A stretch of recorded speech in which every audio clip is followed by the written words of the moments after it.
Everyone, मैं हूं मोहम्मद कुर्बान और मेरे यूट्यूब चैनल पे आप सभी का फिर से स्वागत है। गांव के लोग देसी मुर्गी बनाते हैं और बहुत ही मज़ेदार बनाते हैं। देसी मुर्गी बनाने का अंदाज़ बहुत ही अलग है। आपको इस वीडियो में पूरा दिखाएंगे कि देसी मुर्गी बनाने का तरीका क्या है।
बच्चा लोग क्या खाएगा?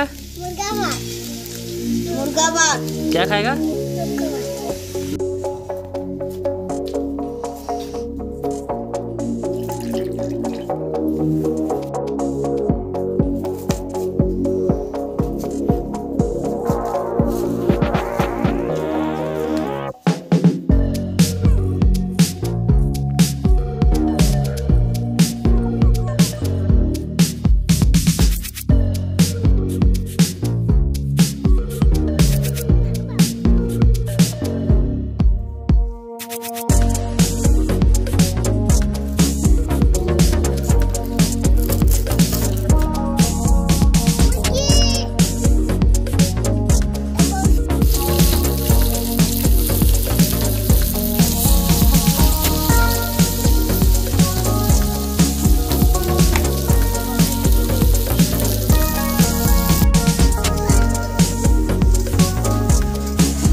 और अलग की ना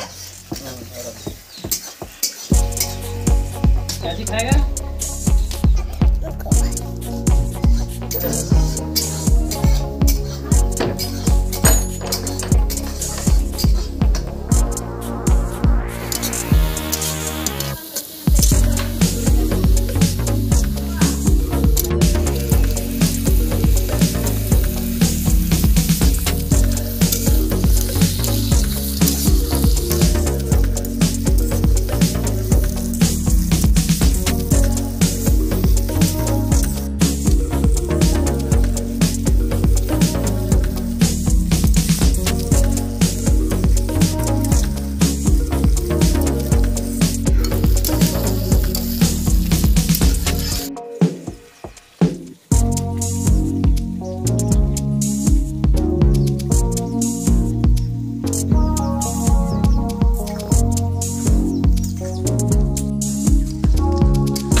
नहीं